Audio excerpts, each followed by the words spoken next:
ഇവിടെ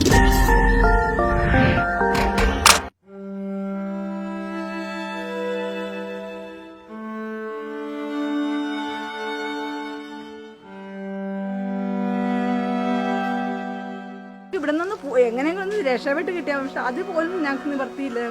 ഈ സ്ഥലം ഇങ്ങനത്തെ ഒരു ഇതായ കാരണം ആരും എടുക്കണ പോലും ഇല്ല.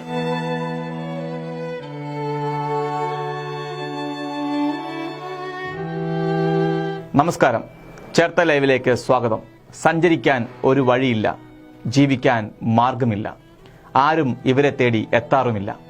ഇങ്ങനെയുള്ള ആളുകളും ഇവിടെ ജീവിക്കുന്നുണ്ട്. ഇവിടെ നിന്ന് എങ്ങനെയെങ്കിലും രക്ഷപ്പെട്ട് കിട്ടിയ, പക്ഷെ അതുപോലും ഞങ്ങൾക്ക് നിവർത്തിയില്ല. ഈ സ്ഥലം ഇങ്ങനത്തെ ഒരു ഇതായ കാരണം ആരും എടുക്കണ പോലും ഇല്ല. വല്ലാത്തൊരു വെള്ളം പൊങ്ങിക്കഴിഞ്ഞാൽ ഒരു അസുഖം വന്നപ്പോൾ ഞങ്ങൾക്ക് എങ്ങും പോകാൻ പോലും പറ്റാത്തൊരവസ്ഥ. ഞങ്ങളുടെ മക്കളെയും കൊണ്ട് നിങ്ങൾക്ക് പഠിക്കാൻ പോലും പോകാൻ രക്ഷയില്ല. ഇപ്പൊ മക്കൾ കണ്ടതല്ലേ ഈ വഴിയൊക്കെ. ഇതൊന്നും ആരെങ്കിലും ഒന്ന് കാണാനെങ്കിലും ഒരു ഇതുണ്ടായ മനസ്സുണ്ടായാൽ മതി, പക്ഷെ അതിന് പോലും രക്ഷയില്ല. ഞങ്ങൾക്ക് ഏറ്റവും വലിയൊരു രോഗം വരുമ്പോൾ ഞങ്ങൾക്കൊന്ന് പോകാനുള്ളതായിരുന്നു, പക്ഷെ ആ വഴി പോലും അവരടച്ചു കളഞ്ഞു.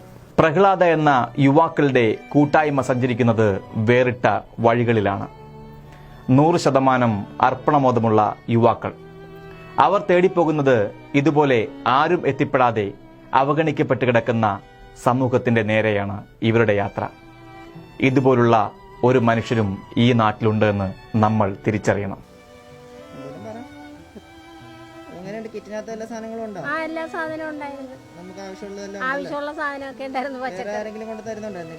വേറെ ആരും ഇതുവരെ വന്നില്ല. നിങ്ങളിപ്പോ രണ്ടു പ്രാവശ്യം വന്നതേ ഉള്ളു, വേറെ ആരും വന്നില്ല.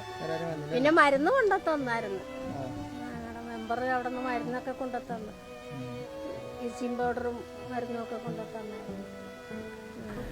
ഇവരുടെ വാക്കുകളിലുണ്ട് അവർ അനുഭവിക്കുന്ന കഷ്ടതയും നിരാശയും.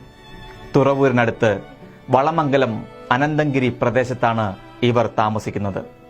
ഇവരെ തേടിയാണ് പ്രഹ്ലാദ ടീം അങ്ങോട്ടേക്ക് എത്തിയത്.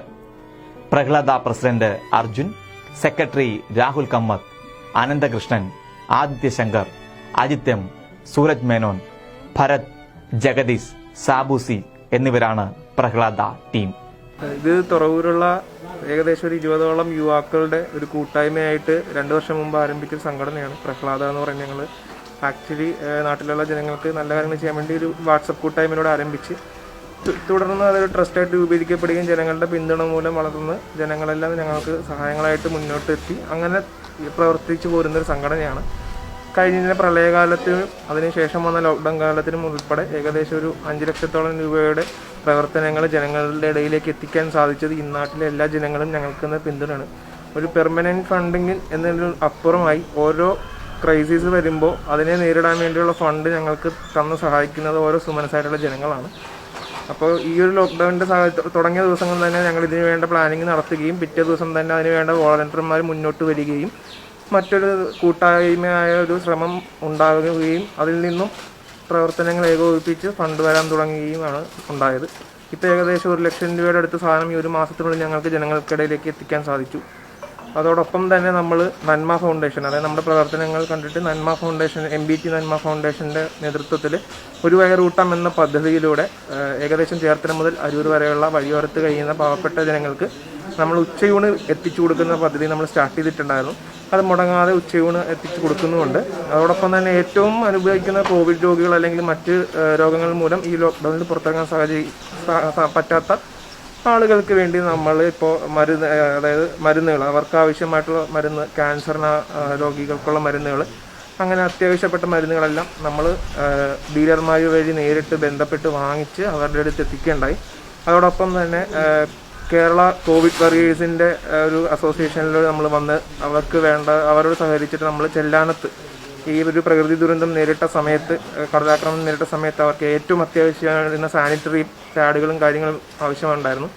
നമ്മളത് പെട്ടെന്ന് അറിയാൻ ഇടയാകുകയും അതിനോട് അനുബന്ധിച്ച് നമ്മൾ ഇടപെട്ട് ഏകദേശം 1000ഓളം നാപ്കിന്നുകൾ നമ്മൾ കൈമാറുകയും ചെയ്തിട്ടുണ്ടായി. ഇപ്പോൾ തുടർന്നുള്ള ദിവസങ്ങളിൽ കൂടുതൽ കുടുംബങ്ങളിലേക്ക് പലചരക്കോ പച്ചക്കറികൾ ഉൾപ്പെടെയുള്ള നമ്മൾ പച്ചക്കറി വാങ്ങി നമ്മളിപ്പോൾ എല്ലാം ചെയ്യുന്നുണ്ട്.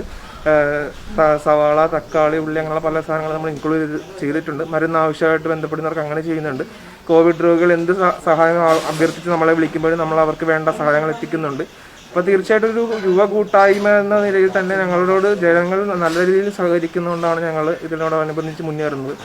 ഇതിൻ്റെ പുതിയൊരു മുന്നേറ്റം എന്ന നിലയിൽ തന്നെ ഞങ്ങൾ കണ്ടൽക്കാട് കൃഷിയിലൂടെ കടൽ തീരങ്ങൾക്കും കായൽ തീരങ്ങൾക്കും സംരക്ഷണം ഒരുക്കുന്നതിൻ്റെ ഭാഗമായി ബഹുമാനപ്പെട്ട കൃഷി വകുപ്പ് മന്ത്രി ശ്രീ പി പ്രസാദ് സാറ് കഴിഞ്ഞ ദിവസം വന്ന് ഉദ്ഘാടനം നിർവഹിക്കുകയുണ്ടായി. അപ്പോൾ ആ ഒരു പദ്ധതി ഇതിൻ്റെ പാരലായിട്ട് തന്നെ പ്രകൃതിയോട് ഇണങ്ങി പ്രവർത്തിക്കുക എന്നുള്ളൊരു സന്ദേശം ഉൾപ്പെടെ തണൽ എന്ന് പറയുന്ന ഒരു പ്രകൃതി സംരക്ഷണ യജ്ഞത്തിന് രൂപം കൊടുത്തിട്ടുണ്ട്. അപ്പം തുടർന്നുള്ള ദിവസങ്ങളിൽ ഞങ്ങൾ കൂടുതൽ വിഭാഗങ്ങളിലേക്ക് പടർന്ന് ജനങ്ങളിലേക്ക് മാക്സിമം എത്താനുള്ള ഒരു ശ്രമത്തിലാണ് ഞങ്ങളുടെ ഈ ഒരു കൂട്ടായ്മ. കൂടുതൽ യുവാക്കൾ ഞങ്ങളോട് സഹകരിച്ച് മുന്നോട്ട് വരുന്നുണ്ട്. ഇപ്പോൾ തന്നെ വോളണ്ടിയേഴ്സായിട്ട് കുറച്ച് പേര് വരുന്നുണ്ട്. കൂടുതൽ ആളുകൾ ഞങ്ങൾക്ക് സഹായമായി എത്തുന്നുണ്ട്. അപ്പം എന്തുകൊണ്ടും മാക്സിമം ജനോപകാരപ്രദമായ കാര്യങ്ങളിൽ എല്ലാത്തിലും ഇടപെട്ട് ജനങ്ങളുടെ ഒപ്പം നിൽക്കുക എന്നുള്ളതാണ് പ്രഹ്ലാദ ഉദ്ദേശിക്കുന്നത്. ഇവരുടെ പ്രവർത്തനത്തിന് പിന്തുണ നൽകാം, ഇവർക്ക് വേണ്ട സഹായം നൽകാം. മറക്കരുത്. News desk Cherthala.